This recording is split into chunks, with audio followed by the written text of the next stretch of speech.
Bapak Ibu, Assalamualaikum warahmatullahi wabarakatuh. Salam sejahtera untuk kita semuanya. Kami mengaturkan terima kasih Bapak Ibu sudah berkenan untuk mengikuti kegiatan yang kami selenggarakan. Ini merupakan rally panjang, udah merupakan batch ke-6. Mungkin Bapak Ibu juga udah mencermati dari awal seperti ada Ibu Tri, kemudian Bapak Ibu dari berbagai akademisi yang ada di Indonesia. Nah, walaupun seriesnya ini judulnya sama, tetapi senantiasa ada update yang kami lakukan untuk materi yang kami sampaikan. Misalkan berkaitan dengan global risk, kemudian ada berbagai perkembangan terkini, itu kami update untuk setiap sesi yang akan kami sampaikan. Begitu juga untuk misalkan ada regulasi dari OJK, dari Bank Indonesia terkait dengan credit risk, liquidity, dan sebagainya, itu senantiasa kami update dengan ketentuan-ketentuan yang terbaru. Baik, Bapak Ibu, untuk menyingkat waktu, pada pagi hari ini kita akan membahas tema yang akan kita diskusikan yang sangat relevan dengan kondisi saat ini ya. Jadi global risk spillover and macroeconomic stability. Nah, ini tentunya juga kita mengalami adanya faktor geopolitik. Misalkan kemarin aja perang Rusia-Ukraina itu belum kelar, kemudian transisi dari COVID itu juga masih recovery. Nah, sekarang ini tambah dari adanya geopolitik dari Israel dan Hamas ataupun Palestina. Nah, itu tentunya juga akan ini mendistrak ya, mendistrak dari global factor. Kemudian juga ada pengumuman dari The Fed, dari Bank Sentral Amerika yang menyatakan bahwa kebijakan Bank Sentral The Fed itu adalah higher for longer. Itu jadi kebijakan suku bunga tinggi yang akan berlangsung kemungkinannya itu dalam jangka panjang. Nah, itu tentunya juga memberikan pressure terhadap stability baik itu domestik ataupun global. Nah, yang tercermati di depan mata adalah depresiasi nilai tukar ya. Jadi Indonesia aja udah 15.800 untuk kemarin, hampir mendekati 16.000. Kemudian di Malaysia, ringgit Malaysia itu walaupun di Malaysia itu kan dia currency board system ya, ataupun crawling peg, itu sudah mengalami depresiasi yang terburuk dari tahun 98. Nah, hal-hal seperti itu nanti bagaimana kaitannya dengan macroeconomic stability ya, misalkan dari exchange rate, kemudian inflation pressure, kemudian berbagai komponen lain yang berkaitan dengan global risk. Baik, untuk pagi hari ini acara akan dipandu oleh Bapak Aji Pratekto. Beliau kolega kami dari Prodi Magister Ekonomi Terapan dan juga sebagai Kepala Program Studi Ekonomi Pembangunan dari FEB Atmajaya Jakarta. Beliau merupakan ekonom dari Atmajaya, bidang beliau adalah Economic Development and Public Policy yang akan memandu pada acara pagi hari ini. Baik, Bapak Ibu, untuk menyingkat waktu, selamat menikmati diskusi dan waktu sepenuhnya kami serahkan ke Pak Aji Pratekto untuk memandu. Silakan Pak Aji, terima kasih. Oke, terima kasih Bu Nuning atas kesempatannya. Ya mungkin tadi harusnya Bu Nuning sekalian langsung moderator ya. Oke, seperti yang apa namanya tadi Bu Nuning apa namanya beritahu bahwa pada pagi hari ini kita akan apa namanya presenter kita pagi ini adalah Bapak Dr. Aloysius Deno Hervino yang kebetulan merupakan salah satu kolega kami di Fakultas Ekonomi dan Bisnis Unika Atmajaya. Beliau selain dosen di S1 juga dosen di S2 Magister Ekonomi Terapan. Nah, mungkin ini nanti kita akan berdiskusi terkait dengan masalah global risk spillover dan macroeconomic stability. Maka mungkin biar kita langsung nanti mungkin banyak kita berdiskusi gitu ya. Mungkin langsung aja kita serahkan waktu sepenuhnya kepada Pak Deno untuk memaparkan materinya. Terima kasih Bapak Ibu sekalian. Silakan Pak Deno. Ya, terima kasih Pak Aji, Ibu Nuning, Bapak Ibu sekalian maupun mahasiswa MET ya. Selamat pagi. Assalamualaikum warahmatullahi wabarakatuh. Salam sejahtera, Om Swastiastu, dan salam kebajikan. Terima kasih telah diberi kesempatan. Ya, pada pagi hari ini kita menyambung runtutan. Jadi ini pertemuan ketiga ya, pertemuan ketiga dari 7 pertemuan ya. Jadi nanti 4 pertemuan terakhir itu akan diisi oleh teman-teman dari BNI ya. Saya izin share screen dulu ya. Jadi pada hari ini kita akan bicara tentang ini udah ya, oke. Bisa terlihat? Bisa, Pak. Ya, oke. Ya, ini kita bicara tentang global risk, spillovers, and macroeconomic stability ya, seperti yang sudah dibicarakan pada 2 pertemuan sebelumnya, bahwa memang saat ini resiko global memang menjadi isu yang menarik. Dalam hal ini fokus tidak hanya pada bidang ekonomi gitu ya, tapi banyak juga isunya terkait dengan climate change ya, dengan green economy lah istilahnya gitu, dan juga geopolitik ya. Jadi saya akan memulai presentasi ini dengan report atau Global Risk Report pada tahun 2023, di mana mereka meranking ya, melakukan ranking baik dalam jangka pendek maupun jangka panjang, yaitu 2 tahun ke depan dan juga 10 tahun ke depan. Jadi ada isu-isu yang bisa menjadi concern kita semua terkait risiko-risiko global ya. Mereka mengkategorisasi itu menjadi isu tentang ekonomi ya, lalu lingkungan, environmental, geopolitik ya, lalu sosial juga, dan teknologi. Tapi kalau kita lihat dari reportnya mereka, ya ini most of dalam jangka pendek maupun jangka panjang memang isu lingkungan menjadi hal yang yang concern menjadi mayor ya di sini ya. Kita bisa lihat walaupun pada untuk jangka pendek ya, global risk itu yang pertama adalah cost of living gitu ya, biaya hidup yang semakin meningkat ya. Pada mungkin 2 tahun ke depan ini, karena kaitannya juga isu-isu tentang lingkungan ya, bisa aja tentang natural disaster ya, dia bikin ranking gitu. Lalu ranking ketiganya tuh geoeconomic confrontation ya, bicara tentang memanasnya gitu ya di beberapa daerah di beberapa bagian dunia lain gitu ya. Lalu bicara tentang kegagalan memitigasi perubahan iklim ya, lalu ada erosi dan social cohesion ya, terkait dengan bidang sosial, lalu ada juga tentang large scale environment damage ya, insiden. Jadi memang isunya memang hijau semua ini Ibu Bapak ya, hijau semua ya. Sampai dengan 10 tahun yang akan datang, prediksinya itu memang akan menjadi dominan itu isu-isu tentang lingkungan ya. Ya, jadi isu ini memang tidak bisa berdiri sendiri atau tidak akan berdiri sendiri karena memang akan saling terkait satu dengan yang lainnya, Bapak Ibu. Jadi berdasarkan report ini sendiri, kalau kita mencoba memitigasi isu lingkungan, jadi kalau kita bisa lihat yang hijau ini ya, sebelah kanan atas ini ya, ini ada kegagalan memitigasi perubahan iklim dan lain sebagainya. Nah, isu ini akan menjadi isu sosial nantinya, Ibu Bapak. Jadi kalau kita bisa lihat, kalau ada linknya di sini, ini ada akan ada migrasi besar-besaran. Ya, ketika mungkin satu daerah dilanda kekeringan yang panjang, ya, sehingga tidak bisa dijadikan tempat untuk mempertahankan kehidupan, ya, sehingga akan terjadi large scale, ya, involuntary migration seperti itu.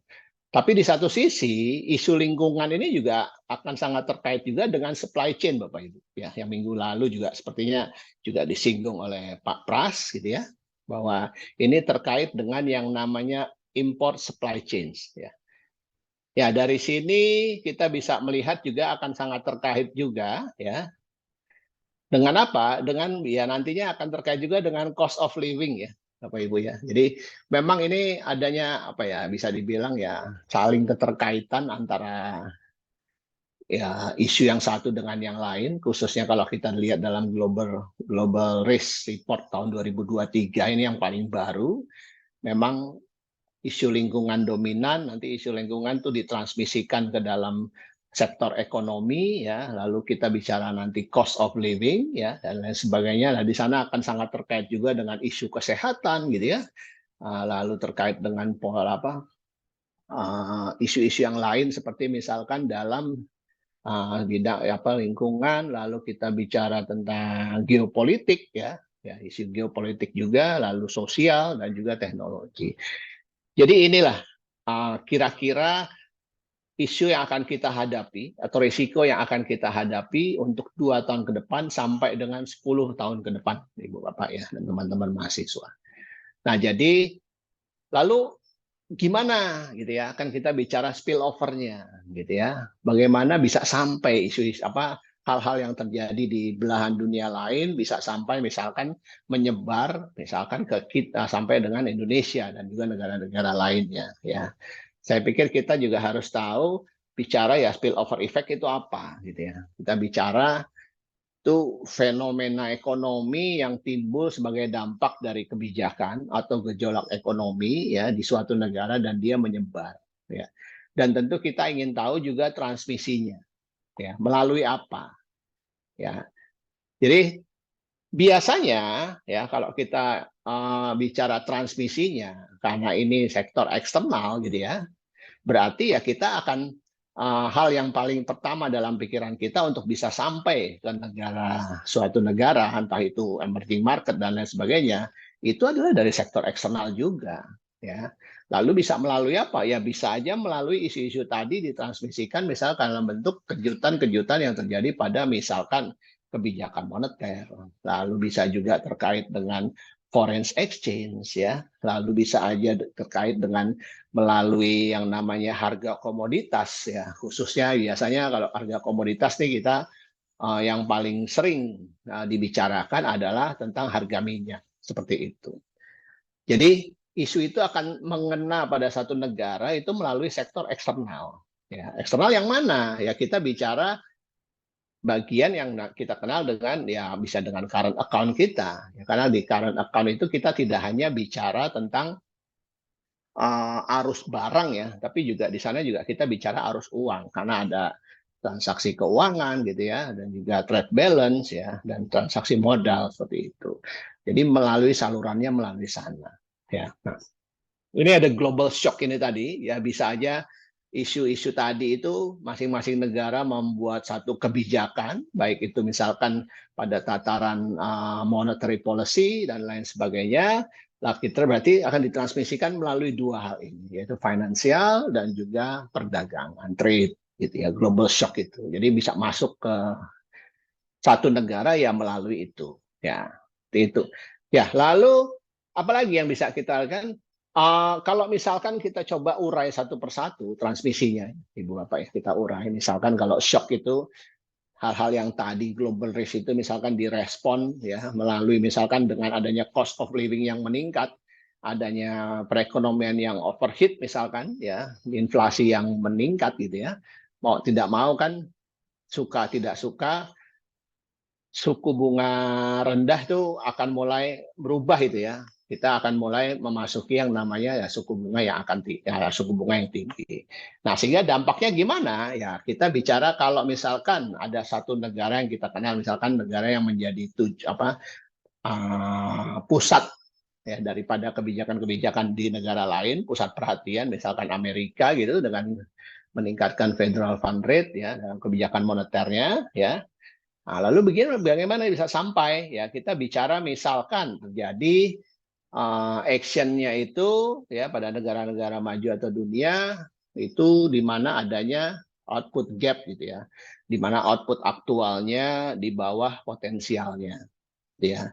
Jadi di sini kalau output aktual di bawah potensialnya kan berarti akan ada yang namanya kita kenal dengan istilah unemployment seperti itu ya. Jadi adanya output gap yang positif ya, itu akan terjadi unemployment. Nah, dengan adanya unemployment, ini akan terkena juga kita bicara mengenai investasi juga sebetulnya. Ya, kita bicara akan terkena ke sana. Sehingga dari 2 hal ini, gitu ya, kita bicara juga akan mempengaruhi ya pada akhirnya ya akan mempengaruhi pertumbuhan negara dan juga mungkin bisa aja pertumbuhan dunia, pertumbuhan ekonomi dunia. Seperti itu, ya. Ya, itu juga hal yang bisa terjadi, misalkan low inflation juga growth juga, sluggish growth ya, yang memiliki dampak yang berkebalikan gitu ya. Nah, dalam hal ini bicara tentang dynamic debt debt dynamic gitu ya pada negara-negara advance ya, misalkan Amerika. Lalu bisa juga ketika respon mereka untuk menutup gap tersebut, ya bagaimana menutup gap tersebut? Ya mereka bisa melakukan dua hal ini, ada dua channel ya. Ini dalam laporan kalau Bapak Ibu tahu ada satu laporan tentang spill over report ya. Spill over report ya. Itu yang terakhir itu tahun 2015 ya. Nah, di sana itu jelas disebutkan hal-hal yang mungkin memang sudah isunya udah out of date gitu ya, tapi minimal kita bisa mempelajari bagaimana mekanisme transmisinya seperti itu ya. Nah, di sana bisa dibilang akan mempengaruhi kalau ada untuk menutup gap tersebut ya dilakukanlah yang namanya accommodative monetary policy melalui dua channel utama ya, misalkan higher growth in advanced economies ya berarti ini sama aja kita boost export from emerging market. Jadi ekspor negara emerging market itu akan meningkat ya seiring misalkan adanya pertumbuhan dalam negara-negara advance. Tapi hal tersebut juga bisa terjadi kebalikannya. Ya, ketika mereka pertumbuhannya negatif, ya mau tidak mau, suka tidak suka, ya ekspor daripada negara emerging itu akan juga menurun seperti itu. Dan itu akan mempengaruhi secara global. Ya. Dan juga bisa juga global financial condition juga yang ketat gitu ya akan menyebabkan terjadinya misalkan capital outflow gitu ya, bisa aja pembalikan modal atau sudden stop gitu ya, tiba-tiba berhenti lalu reversal modal kembali ke negara asal dan itu akan mempengaruhi perekonomian di negara-negara emerging juga ya. Ya seperti itu. Nah lalu di hasil penelitian ini mereka menjelaskan bahwa ternyata ada perbandingan ya adanya ketika misalkan setiap 1% pertumbuhan di Amerika itu akan membawa gitu ya 0,3% atau meningkatkan 0,3% pertumbuhan di emerging market itu tahun 2015 penelitian ya di dalam internasional IMF membuat spillover report tahun 2015 ya. Ya, lalu apalagi yang bisa dilakukan? Nah, ini saya rasa isu mengenai tadi Ibu Nuning juga sudah menjelaskan bahwa isunya terjadi depresiasi ya di negara kita kalau nggak salah sampai hampir 16.000 nilai tukar itu ya rupiah terhadap dolar. Nah ini yang terjadi ketika spillover itu dari misalkan US dollar yang apresiasi ya misalkan seperti itu. Nah ini kita bisa berkaca pada kejadian-kejadian krisis yang terjadi pada emerging market gitu ya. Jadi sebelum tahun berapa sebelum tahun 2000-an itu krisis yang terjadi itu biasanya dari emerging market gitu ya. Tapi setelah 2001 gitu ya, setelah 2001 masukin global financial crisis dan seterusnya itu krisis itu justru dari negara maju. Nah, kalau kita bicara tentang spillover dari apresiasi dolar di Amerika, itu kita bicara juga ya krisis di emerging market yang terjadi pada tahun 1980 sampai 85, 95 2001, ya 2008 2009 di mana apresiasinya sustain gitu ya, finansialnya overheating, terjadi yang kita kenal dengan istilah balance sheet mismatch ya, entah itu balance sheet daripada perbankan gitu ya, menjadi harus berhitung ulang ya, mungkin jadi mismatch sehingga perlu dilakukan mitigasi atau perlu dilakukan perbaikan atau penyuntikan modal dan lain sebagainya. Nah itu yang terjadi ya. Jadi hati-hati dengan dolar yang berapresiasi. Nah, di tahun 1995 sampai 2001 itu terjadi yang namanya apresiasi ya di mana pada saat itu ya dibilang pertumbuhannya prospeknya tuh bagus gitu ya. Amerika Serikat polisinya itu bagus ya, malah relatif lebih baik lah dibanding atau lebih ketat ya daripada Eropa dan juga Jepang ya. Namun hal yang terjadi itu berbeda pada negara-negara emerging. Ya, misalkan ada negara yang sangat terkait atau sangat tight ya dalam hal ketergantungan terhadap dolar ya sehingga itu terjadi yang namanya sudden stop, adanya net capital inflow seperti itu ya, sudden stop in net capital inflow. Namun kalau negara-negara yang dia tidak mempek atau yang fleksibel ya, dia justru meningkatkan net capital inflow dan juga reserve asset accumulation. Jadi ada hal yang berbeda ketika satu negara itu menetapkan apakah dia ingin mempek mata uangnya dengan dolar atau dia fleksibel, itu akan berbeda ya. Jadi external crisis itu dalam negara yang mempek mata uangnya dia dikatakan external crisis took a toll on output gitu ya. Sementara yang tidak melakukan tight itu dia bilang bahwa dia stable growth rate seperti itu. Ya. Nah, itu dia. Nah, kalau kita lihat dari grafik ini ya, yang diarsir abu-abu ini itu adalah masa di mana USD appreciation episode. Ya, jadi episode ketika apresiasi mata uang ya dari 80, 85, lalu 95 gitu ya sampai dengan 2002, lalu di sini ada 2008 gitu ya.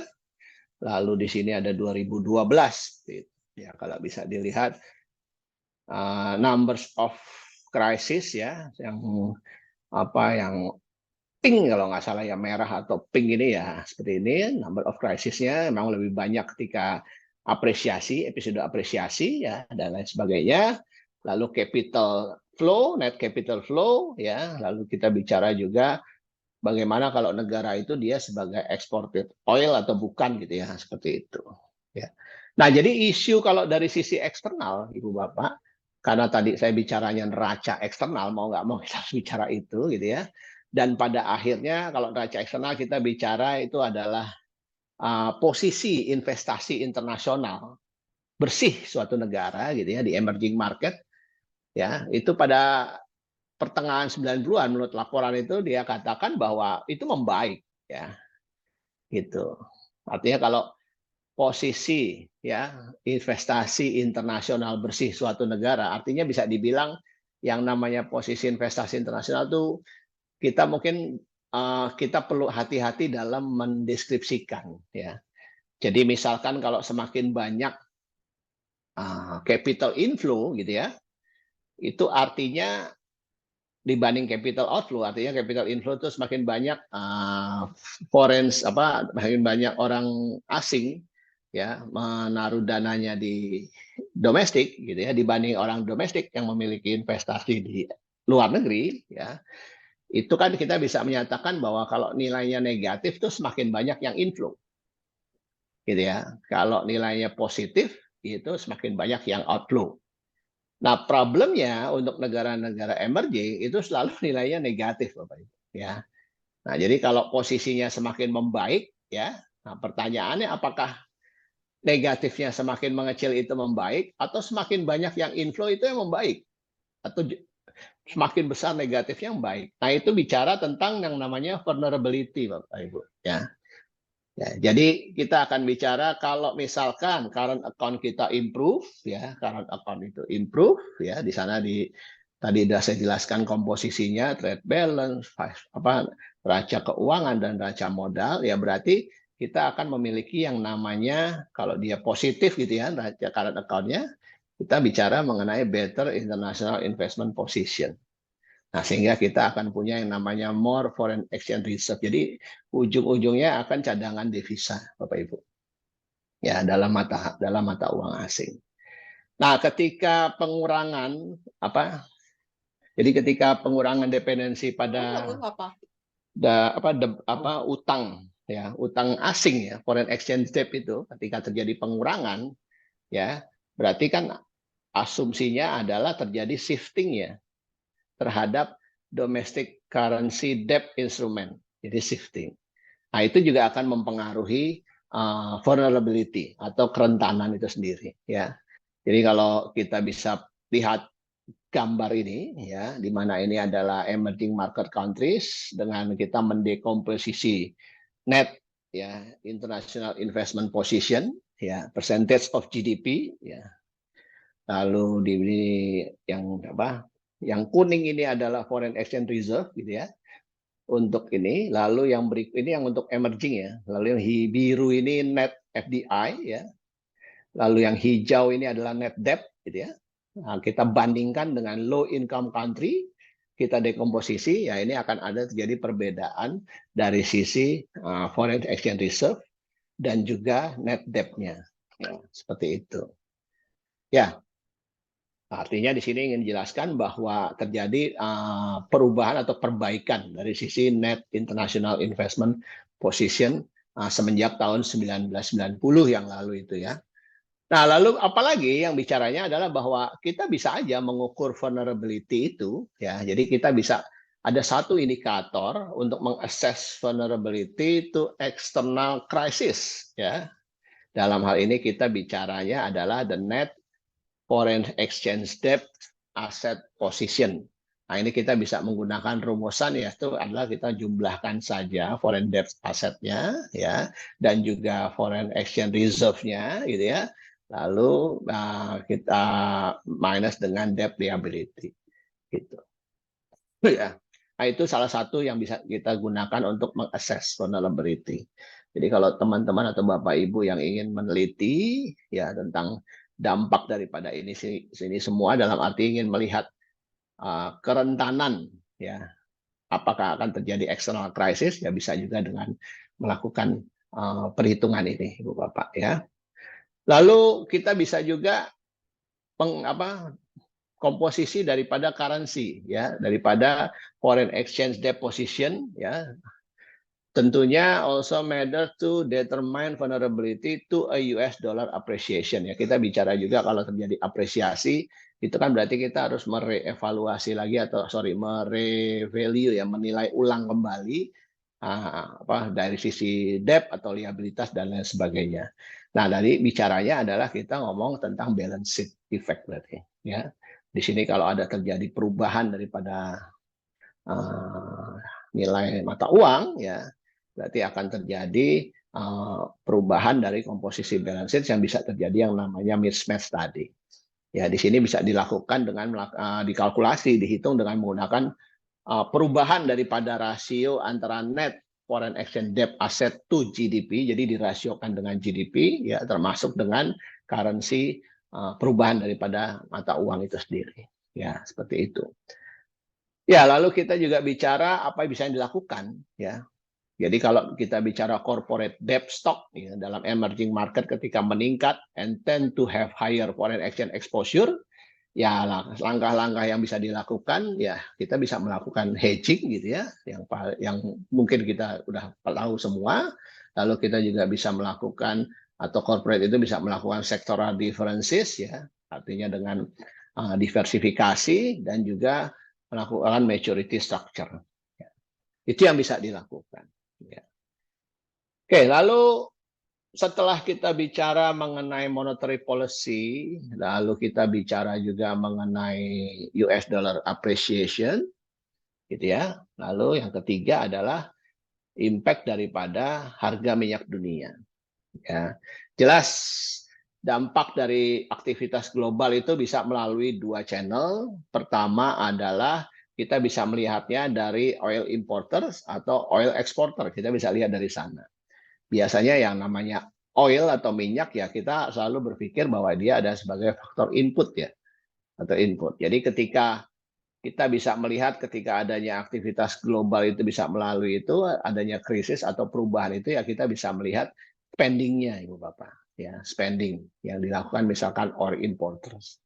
Ya kalau Indonesia sebagai dominan import ya kita bisa lihat ketika terjadi peningkatan harga minyak ya kita akan yang terkait adalah beban impor kita untuk minyak menjadi lebih besar ya dan itu akan mempengaruhi APBN kita ya berarti dari sisi fiskal kita akan kena.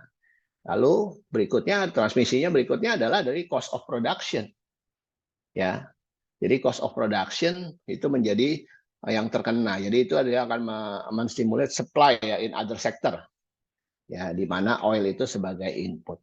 Ya, jadi memang ini apa ya kalau bisa dia bilang kondisinya memang lagi apa ya bisa ada yang bilang bahwa kita harus hati-hati pada kondisi mendatang ini ya karena bicaranya udah banyak multidimensional gitu ya.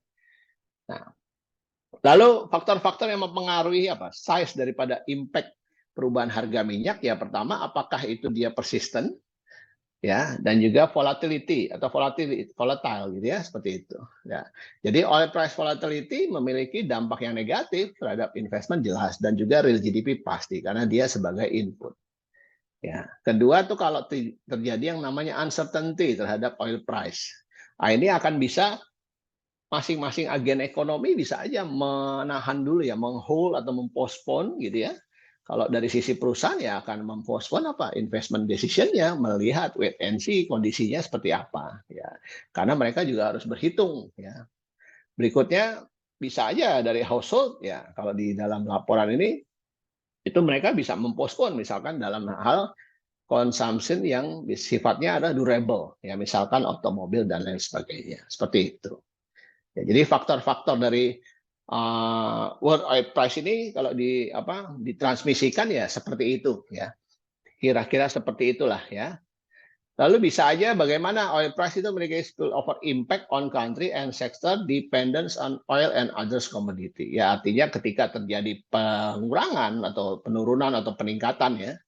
Misalkan loh sini contohnya ada pengurangan daripada oil price pada in export country, negara yang pengekspor ketika harga minyaknya turun, jelas yang pertama kali adalah mereka akan menderita ya dalam arti suffer terms of trade-nya. Ya. Lalu berikutnya adalah kalau dia menggunakan fixed exchange rate regime, jelas ini kerugian yang besar karena ketika mereka memiliki sektor minyak yang besar. Lalu berikutnya adalah penerimaan daripada ekspor. Ya, jadi mereka fiscal loss ya from oil exporter yang asosiasi dengan lower oil price. Namun hal itu bisa kebalikannya terjadi ketika misalkan oil price-nya meningkat. Ya, kalau oil price-nya meningkat ya mereka akan memiliki term of trade yang baik gitu ya. Ya, lalu bisa juga fiskalnya penerimaannya yang baik. Namun kita bisa analisis dari sisi negara yang mengimpor seperti itu. Ya, nah kita misalkan Indonesia ya import ya kita bisa melihat apa dampak-dampak yang bisa terjadi ya dalam hal itu. Jadi sectoral impact within oil importing countries ya, while lower oil price ya expected have net positive impact. The impact of their oil industry will be negative industri mereka ya, gitu. Nah, setelah bicara mengenai spillover effect ya, baik itu dari misalkan terjadi shock monetary policy tadi, lalu shock daripada world oil price dan juga shock daripada apresiasi dolar yang berkepanjangan gitu ya.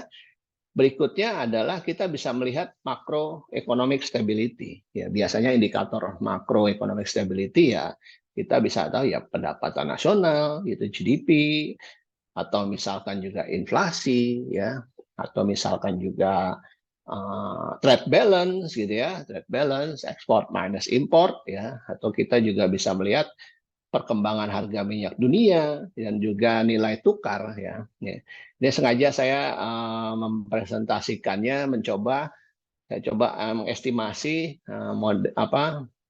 dengan menggunakan data Indonesia ya yang saya peroleh di Statistik Ekonomi dan Keuangan Indonesia gitu ya. Ini PDB real yang biru ini yang sebelah kiri ini. PDB real di mana ini menggunakan tahun dasarnya 2012 gitu ya. Ini adalah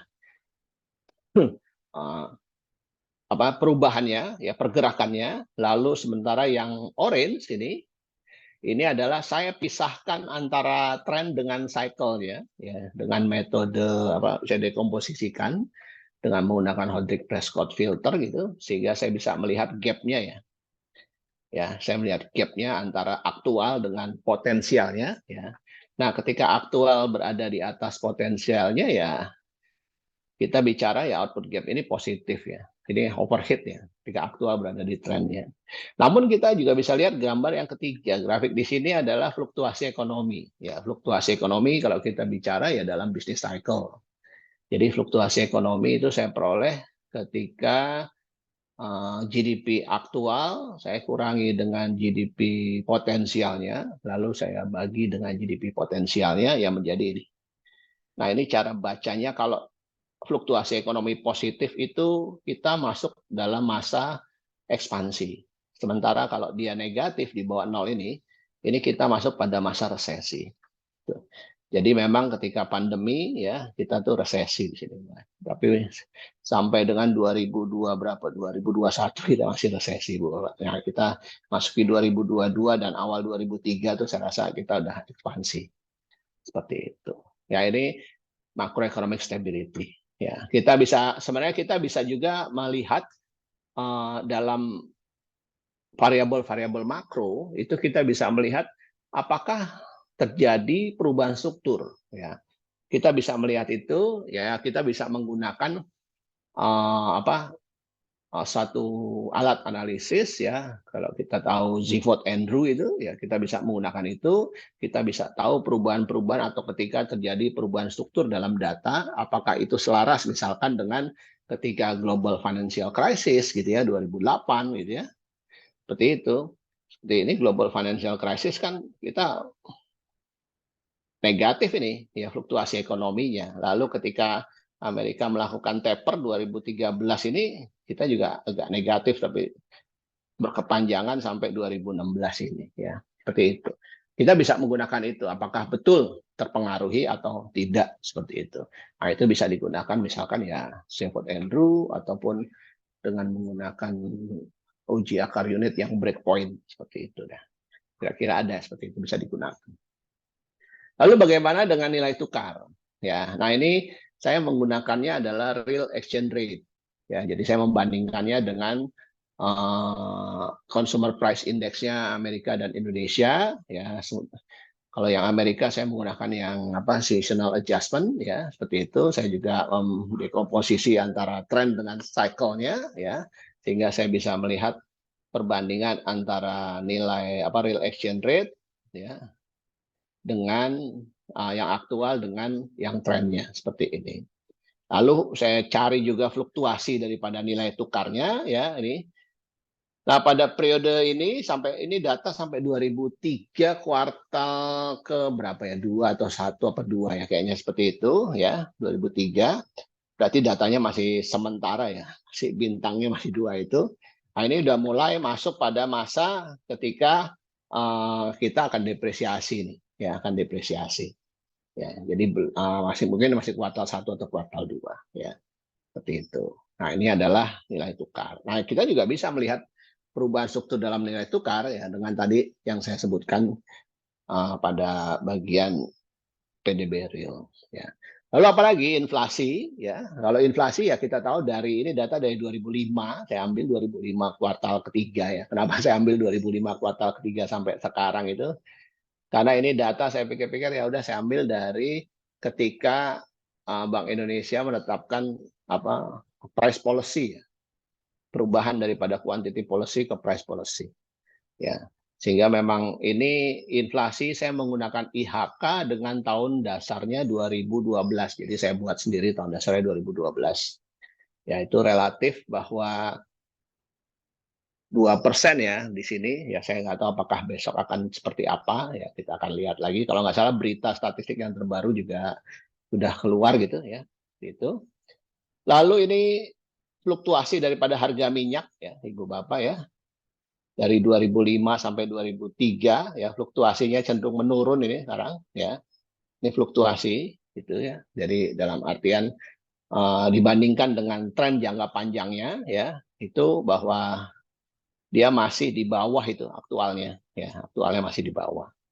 Nah, ini menarik juga apakah ini ada pengaruhnya. Jadi biasanya oil price itu bisa dijadikan sebagai variabel kejutan ya Ibu Bapak dari supply side ya. Karena kenapa supply side ya karena dia bermainnya pada sisi input ya seperti itu. Sementara kalau fluktuasi ekonomi ataupun fluktuasi nilai tukar ya itu dia biasanya sih digunakan dari sisi demand side ya karena itu dia lebih mempengaruhi permintaan seperti itu. Ya, nah ini trade balance-nya. Jadi kalau Ibu Bapak ini nominal ya, saya tidak menggunakan real gitu ya. Ini nominal, saya coba pakai nominal ya. Memang selaras ya kalau kita lihat pergerakannya gitu ya, itu selaras dan memang pada akhir-akhir ini terjadi yang namanya lompatan ya, di mana yang biru itu adalah yang ekspor gitu ya. yang import itu yang orange gitu ya, memang dari 2020 ini kalau lihat data secara nominal ya, ini memang ekspornya memang melebihi. Jadi trade balance kita tuh positif pada periode ini ya. Jadi keselarasan ini, jadi kalau kita baca datanya lebih detail lagi, ekspornya itu atau importnya apa gitu, atau komposisi importnya, ya most of kalau kita dekomposisi, kita totalkan, biasanya yang paling banyak itu barang input, ya, raw material gitu ya, atau barang modal, atau barang semi finished good gitu ya. Nah, itu bisa sekitar kira-kira 60-an% Ibu Bapak import kita ya gitu. Nah, problemnya apakah import seperti itu nanti diproses lalu akan diekspor lagi gitu ya. Seperti itu. Nah, ini menarik sebenarnya untuk diteliti ya. Menariknya apa? Artinya gini, menariknya apakah betul import di Indonesia itu mendukung ekspor gitu. Lalu berikutnya apakah pertumbuhan ekspor itu lebih besar. Jadi artinya ketika kita ingin mengetahui apakah impor itu benar mendukung ekspor, ya harus kita analisis. Kalaupun misalkan sign-nya atau tanda hasil analisis kita positif, berarti kan dia mendukung. Nah, pertanyaannya sekarang magnitude-nya kan besarannya. Ya, besarannya kalau misalkan kurang dari 1, Ibu Bapak, ya. Ya, jadi magnitude misalkan kalau ekspor fungsi dari impor gitu, nah magnitude-nya kurang dari 1, artinya kalau impor naik 1, gitu ya, oh berarti ekspor naik kurang dari 1, artinya pada periode yang akan datang, ya ekspor itu tidak bisa mengejar impor, gitu ya. Nah, tapi kalau misalkan magnitude-nya lebih dari 1, artinya ketika impor naik 1, ekspor itu naik lebih dari 1. Nah, dalam hal ini adalah ekspor bisa mengejar ya pertumbuhan daripada impor, atau bisa juga ekspor itu bisa membiayai impor seperti itu ya. Nah, ini yang menarik, kita bisa menganalisisnya di sini ya. Ya, oke. Lalu berikutnya adalah saya ngambil dari MenQ 2000 yang terbaru tuh 2023 atau ya MenQ, dia membagi periode krisis gitu ya. Jadi mini lecture ini dia bilang sequence of events in emerging market financial crisis. Jadi ini krisis keuangan ya. Kalau kita bicara secara teori dulu bahwa berdasarkan krisis-krisis yang pernah ada gitu ya. Nah, MenQ ini membagi menjadi 3, stage 1, stage 2, stage 3 gitu ya. Di mana problemsnya adalah misalkan financial dalam hal ini deterioration in financial institution and balance sheet ya, dalam hal ini neraca, kita bermain neraca juga, makanya penting juga ya bagi teman-teman mahasiswa mungkin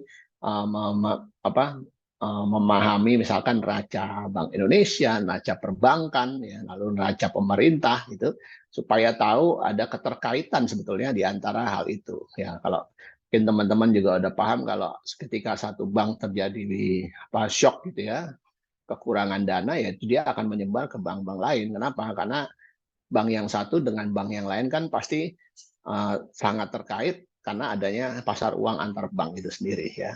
Nah, ketika itu terjadi, lalu kita juga bisa misalkan ada increase in interest rate gitu, asset price decline ya, atau increase in uncertainty. Nah, biasanya kita bicara tentang informasi yang simetrik dan tidak simetris. Berarti kita bicara problems ya, yaitu adverse selection and moral hazard. Nah, itu dia. Nah, ketika itu yang terjadi ya krisis itu mulai, berikutnya akan berkembang ke stage 2 ya, di mana itu adalah currency crisis ya, fiscal imbalance gitu, atau foreign exchange crisis. Ditambah lagi ketika itu dikuatkan lagi mengenai adverse selection and moral hazard gitu ya, dalam hal ini problem worsen and lending contract, lalu masuk ke stage 3 gitu yang full pledge financial crisis. Nah, dia akan mempengaruhi yang namanya economic activity, lalu banking crisis ya, ketika banking crisis ada lagi adverse selection and moral hazard, lalu kita bicara economic activity dan seterusnya. Seperti itulah ya tuntutan-tuntutan stage yang dilakukan ketika terjadi krisis keuangan di emerging market. Ya. Lalu berikutnya, karena kita bicara krisis, kita coba memahami global crisis and responnya daripada central bank misalkan ini ya. Kita bisa bahwa jelas kalau global financial crisis itu akan sangat mempengaruhi misalkan sistem keuangan, perekonomian, fiskal pasti, karena biayanya itu akan sangat mahal ya, dan juga kesejahteraan atau society well-being, kesejahteraan masyarakat. Namun di satu sisi bahwa pengelolaan ekonomi yang tidak baik gitu ya, lalu perilaku agen ekonomi, lalu pengelolaan fiskal dan pengelolaan utang luar negeri itu juga kalau dilakukan dengan tidak baik ya akan menyebabkan krisis ekonomi gitu ya. Ya, jadi kita bisa lihat dari hal ini. Jadi kalau dampaknya ke ini, tapi kalau dikelolanya tidak baik hal-hal ini akan terjadi, bisa jadi krisis juga. Ya, mungkin kita bisa coba reminding lagi bahwa misalkan seperti krisis Amerika Latin, ya problemnya apa? Yang pertama adalah ekspansi fiskal dan akumulasi utang pemerintah yang berlebihan. Gitu. Lalu di krisis Asia 97-98 gimana? Pertama ya karena boom daripada liberalisasi keuangan di tahun 80-an seperti itu. Lalu pertumbuhan kredit yang tinggi, property bubble, ya akumulasi utang swasta yang berlebihan. Ya, lalu berikutnya apa lagi? Dampaknya apa? Krisis berikutnya ya keuangan global 2008-2009. Ini boom sektor perumahan ya yang dibiayai oleh kredit perbankan dan sekuritisasi kredit hipotek kelas 2 ya yang akhirnya macet secara massal gitu ya. Nah, ini problemnya berarti kalau bisa kita mitigasi itu apa aja? Ya satu adalah ya karena akumulasi utang gitu ya. Ya, mirip-mirip gitu, akumulasi. Jadi menurut Reinhard Rogoff dan Kinderberger ya dalam Warjo 2016 itu akar masalahnya adalah utang secara berlebihan dan apa risk taking behavior baik apa pemerintah maupun swasta itu dia. Jadi problem krisis itu. Jadi makanya akan ada perbaikan. Kalau misalkan Clayson dan Coase itu ya dia bilang bahwa ya ada prosiklisitas antara gelembung properti dan boom kredit. Ya, sementara Bordeaux dia bilang bahwa krisis ekonomi ya semakin sering terjadi karena menjadi multidimensi dan juga bisa kita lihat krisis nilai tukar, utang dan sistem keuangan seperti itu. Ya. Sehingga perlu reformasi, biasanya gitu ya. Kalau habis krisis kan berarti akan ada perbaikan. Biasanya sejak krisis secara natural itu ya dilakukan adalah reformasi kebijakan. Ya, misal saya ambil contoh ya krisis Asia 97-98, ya pertama adalah fokus, gitu ya. Kalau di Indonesia kan difokusin. Pemerintah khusus fiskal, bank sentral, moneter, stabilitas harga, ya harga itu bisa inflasi, ya bisa harga mata uang, gitu ya, seperti itu. Lalu dibuatlah ini lembaga pengaturan dan pengawasan jasa ya keuangan misalkan OJK seperti itu. Lalu independensi gitu ya dan tata kelola diperkuat ya dari sisi perumusan, akuntabilitas dan transparansi kebijakan. Lalu perlu juga tidak hanya bisa berjalan sendiri tapi koordinasi antar kebijakan. Dalam hal ini interaksi kebijakan bisa kita lakukan bisa dilakukan seperti itu ya. Antara pemerintah dengan bank sentral pun ya ada ya kalau kita bisa lihat neracanya itu ada di neraca bahwa misalkan di neraca di tabel 1.2 apa kalau tidak salah itu ada interaksi antara fiskal sama moneter di sana ya. Jadi itu jadi ada koordinasi antar kebijakan walaupun dibilang independen gitu ya. Tapi ada koordinasi ya. Independen itu dalam rangka ketika menjalankan kebijakannya gitu. Tapi misalkan kalau tujuan utamanya ya saya pikir pemerintah pasti ada bersama dengan bank sentral ingin mengacu misalkan inflasi yang berapa ya yang kita kenal dengan istilah inflation targeting menuju kemana berarti semua kebijakannya diarahkan ke sana seperti itu ya seperti itu.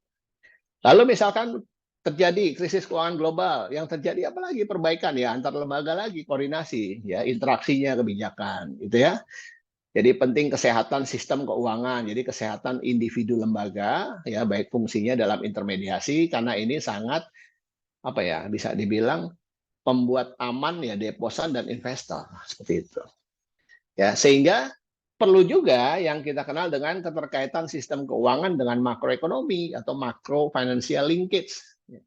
Perlu, nah, itu dalam rangka interaksi kebijakan. Jadi macro financial linkage itu kita perlu keterkaitan itu dan perlu sangat erat. Ya, artinya adalah ketika terjadi ketidakseimbangan dalam makrofinansial, maka itu akan mengakselerasi ketidakseimbangan dalam makroekonomi.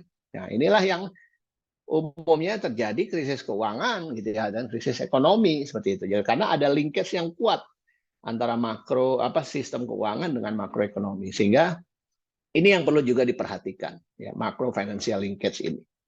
Ya. Nah, sehingga kalau kita bicara dampaknya bagaimana krisis keuangan membawa implikasi dan ya pada mandat ya jelas mandatnya akan ditambah semua ya, kebijakan dan kelembagaan daripada bank sentral juga diperbaharui seperti itu. Bank sentral atau ditambah ya, dilengkapi ya. Ya biasanya bank sentral ya mendukung yang namanya stabilitas sistem keuangan. Kita udah tahu itu. Lalu moneter berdampak kenapa? Ya karena moneter ya berdampak pada SSK melalui apa? Ya suku bunga, nilai tukar. Nah, suku bunga nilai tukar kan tujuan daripada bank sentral. Jadi itu dijadikan ya bank sentral ya harus mendukung stabilitas sistem keuangan, baik likuiditas, kredit perbankan, ya perilaku perusahaan dan investor dalam melakukan investasi. Lalu berikutnya adalah kestabilan sistem keuangan sangat menentukan efektivitas dari transmisi kebijakan moneter ya dalam mengawal perekonomian gitu. Jadi ada hubungan komplementer lah ya antara stabilitas moneter dengan SSK tadi, saling komplementer dan memperkuat gitu ya. Sehingga ketidakseimbangan makrofinansial yang kita kenal dengan prosiklisitas keuangan dan resiko sistemik tadi ya tidak dapat diatasi melalui kebijakan suku bunga atau pengaturan dan pengawalan mikroprudensial juga gitu ya. Jadi perlu kebijakan mikroprudensial sama. Jadi artinya selain makrofinansial tadi ada hubungan yang erat ya perlu apa ya itu makroprudensial seperti itu dan ya ada juga mikroprudensial ya untuk mengatasi prosiklitas makrofinansial dan risiko sistemik tadi. Jadi tugas bank sentral. Ya. Lalu apalagi krisis ya biasanya tadi ada singgung mengenai arus uang. Ya. Jadi fenomena volatilitas arus modal asing yang tadi saya sebutkan di awal tentang net ya international investment position ya ini kan sama aja dengan arus modal asing yang tinggi gitu ya dan rentan gitu.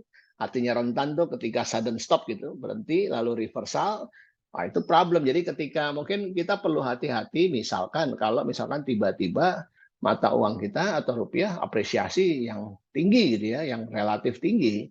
Nah, itu juga kita itu sebagai early warning system. Kenapa? Karena suatu waktu ya itu bisa terjadi yang namanya sudden stop lalu reversal pembalikan. Nah, biasanya depresiasinya jauh lebih mendalam setelah itu ya.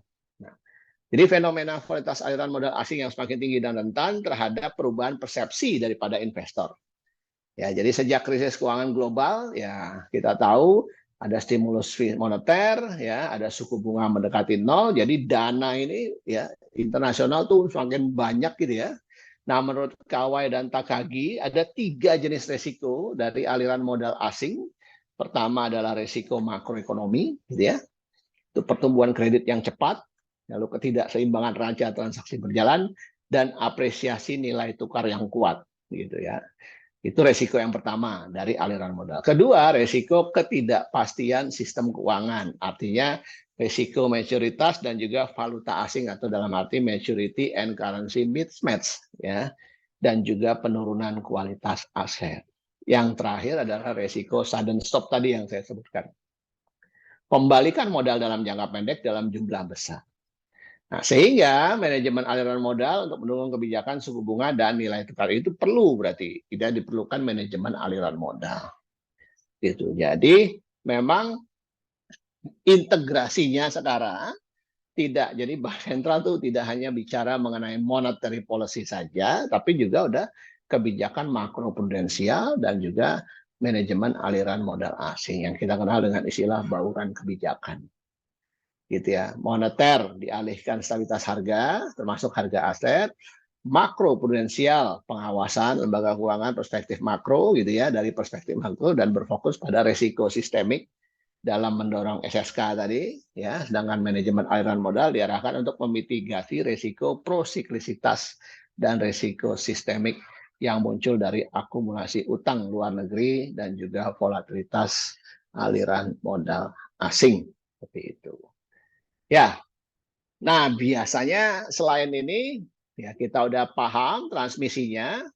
Berikutnya biasanya kalau kuliah kan harus disertai dengan empirical ya. Nah, empirisnya seperti apa gitu ya. Nah, kita bisa paham bagaimana spillover ini gitu ya. Nah, ada beberapa empiris atau studi-studi empiris ya. Saya hanya mengetes ini 3 dan kebetulan 3-3-nya ini paper yang dipublikasikan tahun 2021 dan 2022 ya kalau tidak salah ya. Ya, pertama ini papernya dari Katusisme tahun 2021, dia ingin menginvestigasi tentang internasional monetary spillover dan juga macroeconomic stability in developing countries ya. Kebetulan dia studinya di Kenya dan Uganda ya. Jadi investigate international spillover effect of US monetary policy shock. Ya, jadi dari shocknya dari mana? Dari kebijakan moneter Amerika ya kepada negara-negara di developing gitu ya, seperti Kenya dan Uganda. Ya, seperti itu. Jadi studi ini untuk menganalisis ini impact-nya dari spillover kebijakan moneter Amerika yang dia proksikan dengan apa? Nah, ya spillover-nya dia proksikan dengan US Federal Fund Rate, lalu US inflation, terhadap apa? Terhadap makroekonominya Uganda dan Kenya seperti nilai tukar gitu ya, inflasi, interest rate ya, lalu macroeconomic indicators ya, macro stability itu dia. Nah, studi ini menggunakan generalized vector autoregressive framework ya, yang dikembangkan oleh Diebold dan juga Yilmaz ya, dia mengquantify spillover across the selected economies market seperti itu. Ya, lalu apalagi? Ya ini tadi udah dijelaskan international spillover pakai US Federal Fund Rate, macro stability-nya itu pakai domestiknya Kenya dan Uganda, dia pakai generalized vector autoregressive, ya mungkin juga bisa global VAR ya kayaknya ada yang bilang global VAR juga estimasi metodenya ya. Lalu di sini indikator internasionalnya sama tadi, GDP juga dia gunakan, CPI ya, foreign exchange, interest rate, ekspor, capital outflow dan inflow ya. Lalu juga ada penelitian juga dia di ASEAN juga, ASEAN 5 ya, dia menggunakan VAR ya, vektor ya vektor analisis kalau tidak salah dengan vektor autoregresi, faktor analisis ya. Dan juga GVAR ya, hasilnya dia memperoleh bahwa China itu berkontribusi besar tuh ya pada mempengaruhi variabel CPI ya. Lalu international spillover from global economy like US ya are most significant in determinant macroeconomic stability in developing country. Artinya adalah kebijakan moneternya Amerika memang benar-benar mempengaruhi ya itu stabilitas makroekonomi di Uganda dan Kenya seperti itu. Jadi perlu adanya global policy coordination, itu adalah policy implication-nya ya. Lalu dia juga memperoleh we find amplifikasi daripada return dan volatile spillover after global financial crisis. Jadi after global financial crisis itu ada volatility spillover ya dari Amerika Serikat itu tadi. Ya, paper yang kedua itu dia ditulis oleh Skouralis tahun 2021 juga. Dia menjelaskan tentang the role of systematic risk spillover in the transmission of euro area monetary policy. Nah, dia menjelaskan tentang systematic risk ya. Dia bilang the disruption ya daripada flow of financial service gitu. Karena apa penyebabnya? Ya bisa as an institution or by part of financial system gitu ya. Dan mana that could have an adverse effect on real economy. Nah, dia mengcapture systematic risk itu dengan mengadopsi COVAR ya, COVAR. Nah, ini dikembangkan oleh Adrian and Brunner Meyer 2016. Lalu untuk robustness purpose dia menggunakan market based composite Index of Systematic Sovereign Stress gitu ya dari Gracia de Andoin and Kramer tahun 2017. Lalu juga dia memasukkan atau mengikutsertakan Systematic Risk Index ya dalam modelnya GVAR model ya, dan ini untuk mengcapture apa cross country spillover gitu. Ya, nah the role of spillover on risk taking channel of monetary policy itu adalah ketika low interest rate itu lead to excessive risk taking by financial institution. Jadi artinya di sini adalah ketika suku bunganya rendah itu akan terjadi yang namanya risk taking behavior. Siapa yang melakukan? Ya financial institution. Nah, jadi ketika low interest rate itu sendiri. Nah, ini untuk mengcapture tadi udah dijelaskan, maaf ada redundant ya. Lalu ternyata DERA atau sorry itu capture ini which DERA considerably ternyata ada systematic risk spillover across the union. Union tuh karena dia di euro area ya. Lalu more specifically yang secara spesifik bisa di-observe dengan melalui apa? High degree of financial contagion among core countries ya, which is not spreading out to periphery. Artinya di antara negara core ya, tapi tidak menyebar ke negara yang lebih luar ya, negara pinggiran seperti itu. Karena dia euro area ya.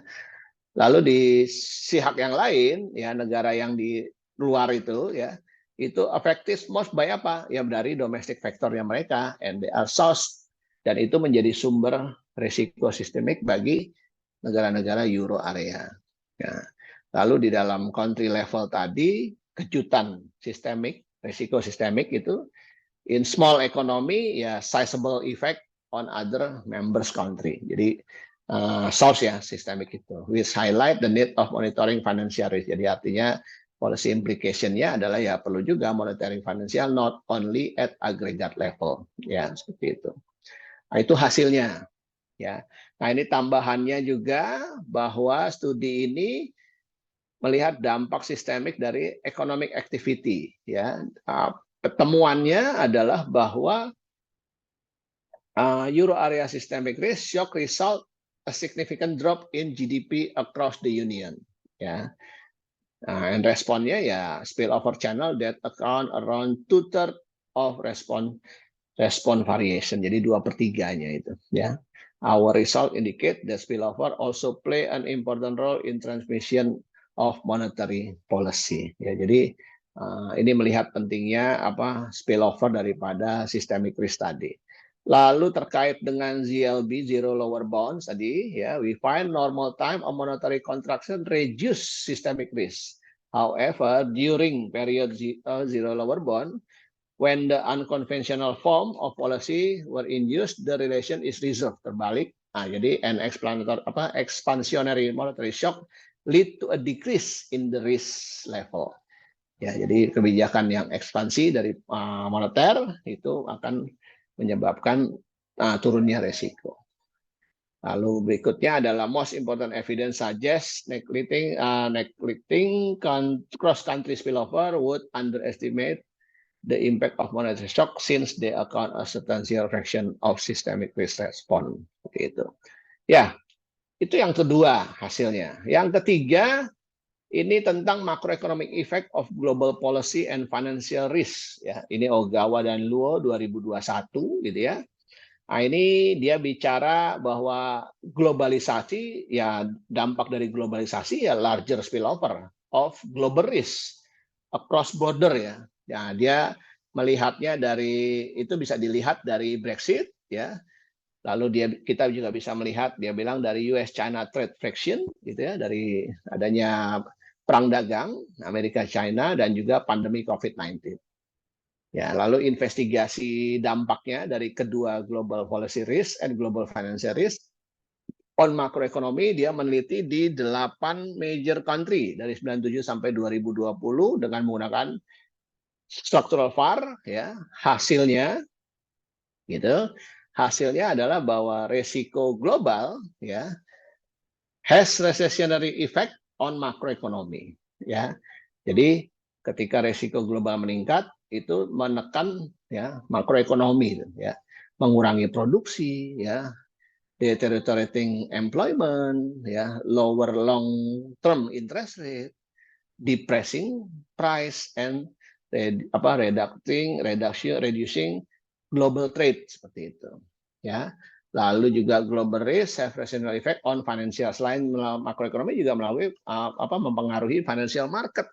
Misalkan dengan plugging stock price, ya, appreciation the safe haven currency and depreciating the others currency, ya. Lalu macroeconomic and financial market respond to global financial risk made significant than global policy risk. Jadi lebih ini global financial risk, ya. Lalu the recession effect of global risk vary depending on countries. Jadi sangat tergantung dari karakteristik negaranya seperti itu. Ya, Pak Haji, sepertinya sudah selesai, ya. Oh, Gitu. ya oke, Pak Deno Biar supaya bisa ininya. diskusi gitu. Ya, oke, silakan Bapak Ibu, mungkin ada yang mau tadi Pak Deno ada di chat, ada apa namanya? Bukan pertanyaan sih, hanya mungkin materi apakah bisa didapatkan gitu ya. Oh ya, ya, ya. Nanti saya bilang akan di-share oleh Pak Deno mungkin setelah ini gitu ya. Ya, ya. Oke, makasih. Silakan Bapak Ibu, barangkali ada yang mau bertanya bisa di kolom chat atau mungkin nanti lewat resen dipersilahkan. Kalau belum ada, mungkin saya ini tadi tertarik dengan ini Pak Dino, apa namanya terkait dengan bahwa pada saat kita bicara tentang global risk ya, yang apa namanya tadi spillover itu, nah kemudian ternyata dari yang 2 tahun dan 10 tahun gitu ya, itu kita lihat yang warna hijau gitu ya, itu kan berarti terkait dengan apa namanya dengan lingkungan gitu ya, itu ternyata dia cukup mendominasi jadi dari beberapa kriteria gitu ternyata itu. Nah cuman mungkin kalau Pak Deno sendiri ngelihat gitu ya. Apakah kemudian apa ya? Ini jadi satu hal yang apa namanya menarik karena apakah itu memang jadi jadi meningkatkan awareness gitu ya, awareness dari masyarakat untuk terkait dengan lingkungan ini atau malah menjadi keprihatinan gitu ya. Oh, oke. Nah gitu. Jadi artinya mungkin kan kalau orang ini mungkin kan di publikasi umum gitu ya, global apa tadi itunya GSRP ya, apa global saya lupa singkatan Global Risk Report. Global Risk Report gitu kan. Berarti kalau itu sudah muncul berarti harusnya kan itu meningkatkan awareness gitu ya. Awareness dari para pembacanya, awareness dari dunia bahwa memang ini jadi satu isu yang mungkin ini gitu ya, mungkin perlu diperhatikan sehingga kan mungkin kalau kita bicara dari kacamata yang positif, berarti mungkin akan menyebabkan ada ada gerak dari dari dunia gitu ya supaya dia bisa bergerak ke arah yang lebih baik gitu ya. Ya. Tapi kalau dari kacamata negatif mungkin kan ini jadi jadi ini juga gitu ya. Apakah ini jadi akhir kita sebagai kiamat gitu. Ras manusia gitu, ras manusia. Kira-kira berapa pandangan Pak Deno bagaimana ini? Ya, Pak Haji, terima kasih ya. Memang kalau kita lihat global risk ya, kalau di ranking tadi kan ada 10 terbesar, short run dan long run, memang most of tuh masalah lingkungan. Ya. Nah, saya pikir harusnya ini menjadi menjadi ada yang namanya laporan ini akan membuat satu policy implication ya, ada itulah ya, ada perbaikan kebijakan ya. Kalau kita bicara karena ini masalah climate juga ya, kalaupun kita sebagai orang biasa juga kita memahami bahwa sekarang nih suhu naik sekitar sampai 38, 39, lalu juga banyak daerah-daerah yang kekeringan seperti itu ya. Nah, ini bicaranya adalah isunya sebenarnya isu lama ya Pak Haji. Pengurangan gas buang ya. Emisi. Gitu ya. Tapi kan karena memang resikonya kan karena kita gagal gitu ya untuk memitigasi gitu ya. Sebenarnya mungkin udah tahu ya, ini dalam arti failure to mitigate climate change gitu. Dan kita juga pernah punya isu tentang bagaimana menurunkan CO2 gitu ya, perbaikan-perbaikan itu ya. Namun sepertinya belum ada konsensus yang sama ya, sepertinya ya dalam hal ini ya. Nah, ini juga jadi problem ya, dan bisa dibilang mungkin dampak negatifnya seperti Pak Haji takutkan menjadi ya mungkin bisa terjadi Pak, walaupun mungkin dampaknya akan ya nggak mudah-mudahan sih nggak masif ya Pak Haji ya, mudah-mudahan sih dampaknya nggak masif gitu. Harusnya mereka tahu itu ya, artinya para pengambil keputusan gitu. Itu Ya, aja sih Pak Haji. oke, makasih. Bang. Ini kayaknya udah ada pertanyaan terkait dengan apa namanya dari Pak siapa ya tadi? Sorry. Pak Muhammad Ikhwan Ya, ya dari FEB Unpad, terima kasih Pak Ikhwan. Ini izin bertanya, cara terbaik menemukan prediksi output potensial. Oh ini ya Pak. Jadi kita kan memang apa ya, Ibu Sri Mulyani juga waktu itu menjelaskan bahwa ini shock. Kita ini akan berhadapan pada shock-shock ya yang akan mempengaruhi perekonomian gitu ya. Nah, dalam hal ini shock itu juga bisa kita interpretasikan ya. Makanya tadi saya bilang shock itu bisa kita interpretasikan dari sisi supply maupun demand ya. Kebetulan Pak Ikhwan ini menjelaskan ingin bertanya tentang output potensial ya, berarti dari sisi demand ya. Nah, output potensial itu kita bisa memperolehnya dengan metode ini, Pak. Metode Hodrick-Prescott filter yang umum, Pak. Seperti itu, ya. Jadi kalau Pak Ikhwan itu punya series data output aktual gitu ya, entah itu Bapak udah membuat itu menjadi real ya ataupun apapun gitu, nah, kita bisa aja langsung menggunakan filtering ya, metodenya Hodrick-Prescott untuk memisahkan gitu ya antara, kan jadi kalau data itu kita kalau di dekomposisi itu kita bisa memisahkan antara cycle-nya dengan trennya. Nah, potensial itu trennya, Pak. Gitu. Nah, itu bisa otomatis kita peroleh data itu setelah kita menggunakan metode Hodrick-Prescott. Itu aja Pak Iwan, di dalam EVIUS biasanya saya menggunakannya. Itu. oke. Kira menjawab Pak Iwan? Ya, oke. Oh ya udah. Ya, Bapak Ibu silahkan kalau ada yang mau bertanya lagi.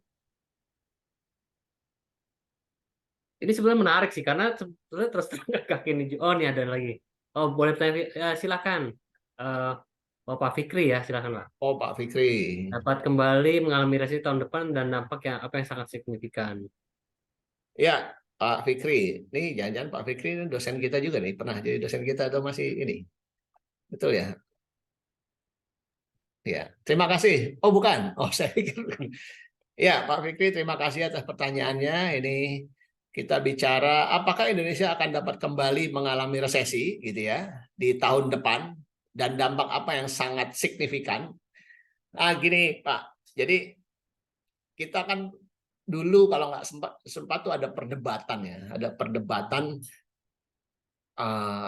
Ini saya mulai dari secara empirikal aja ya, resesi. Perdebatan tentang kita ini resesi apa tidak sih? Ya karena banyak di ekonom-ekonom yang menjelaskan kalau GDP-nya minus 2 periode berturut-turut tuh resesi gitu ya.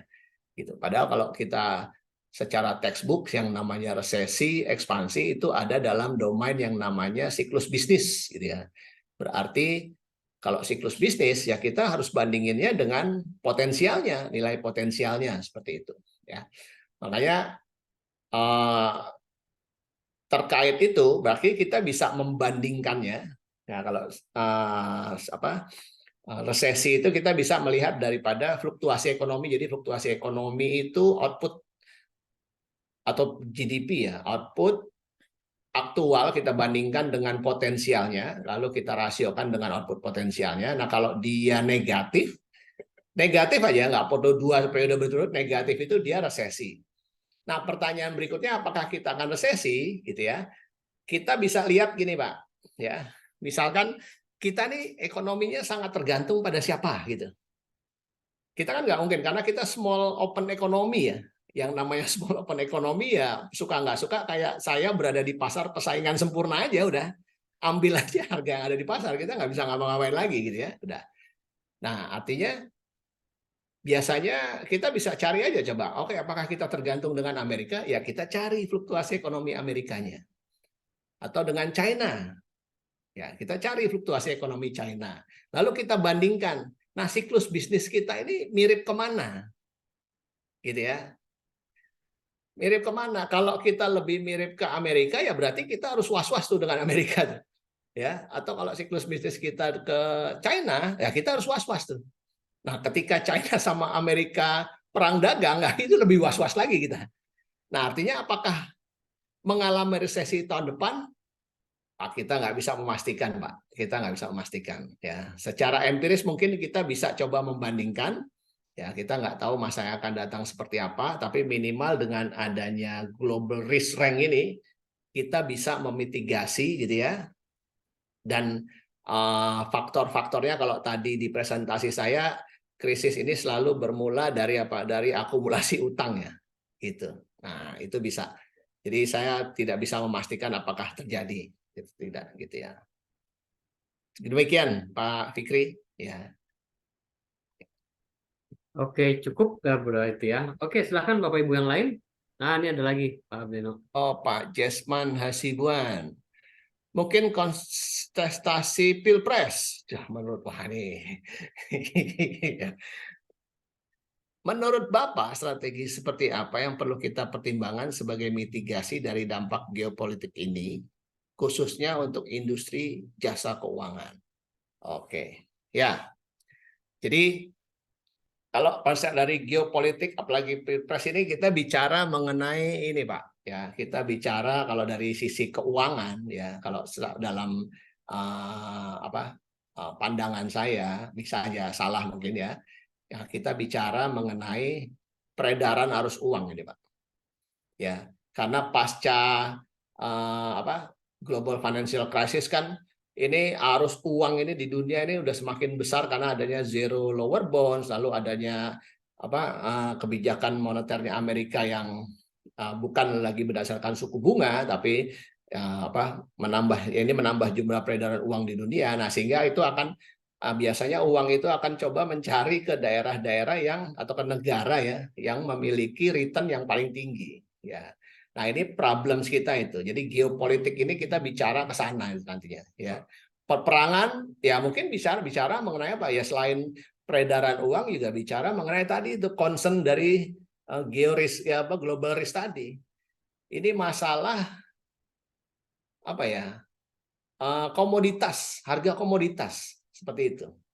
Ya. Nah, harga komoditas ini ya bisa ada transmisinya ke dalam apa, misalkan kalau peredaran uang kan jelas ke jasa keuangan seperti itu ya.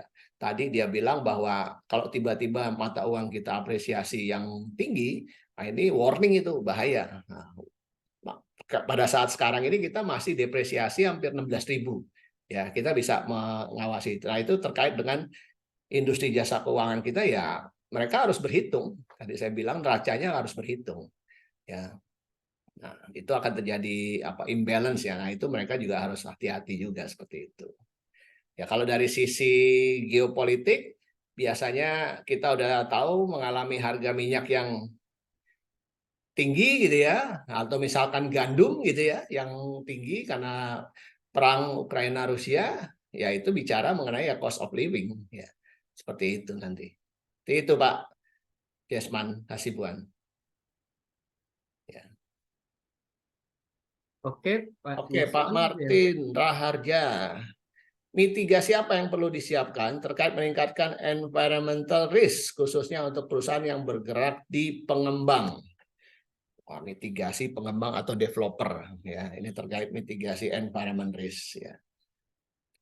Nah, ini saya nggak tahu apakah ini dalam skala besar itu dijalankan ya, gitu ya.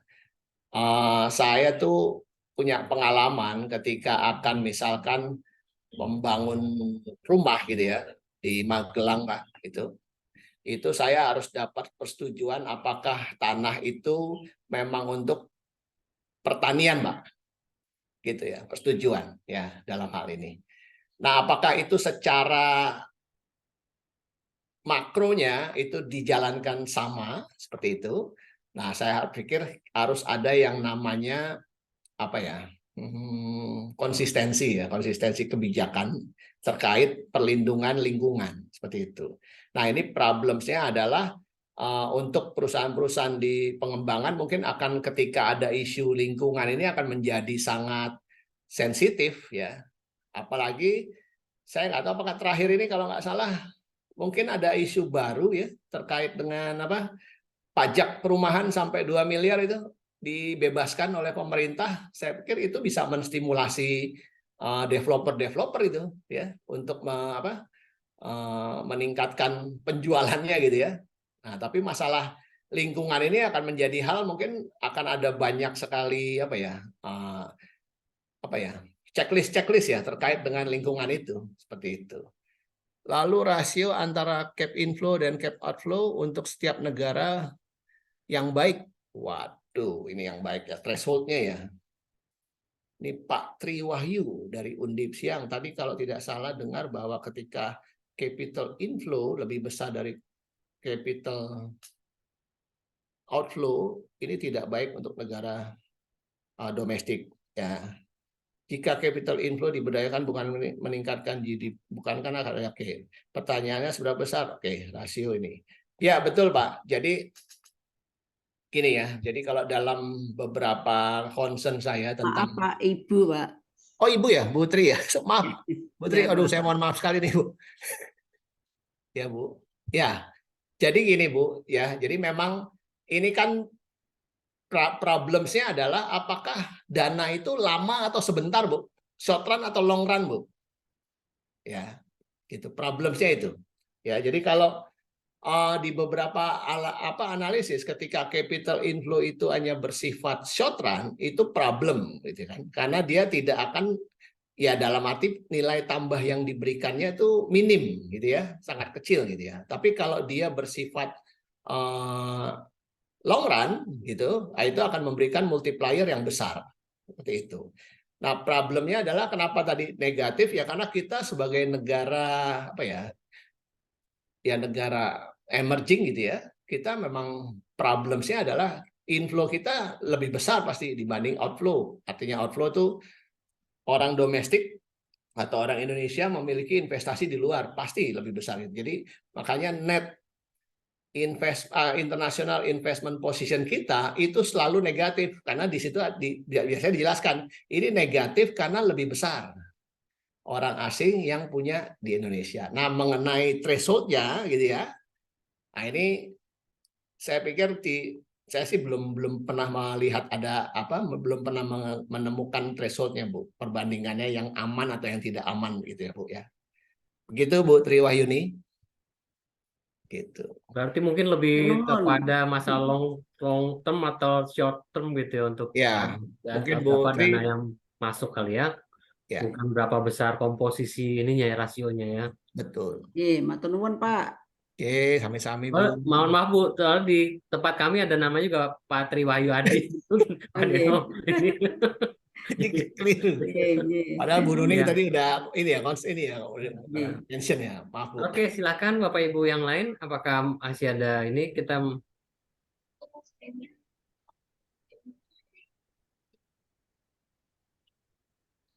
ya materi nanti saya kirim ya Pak Haji ya. Saya kirim apa nih? Ya mungkin dicatin aja Pak Deno. Iya, saya siapkan lah ya. Saya ekspor. Bapak Ibu, apakah ada yang lain? Kita masih jam 12, masih ada 1 jam lagi sih untuk ini diskusi. Iya.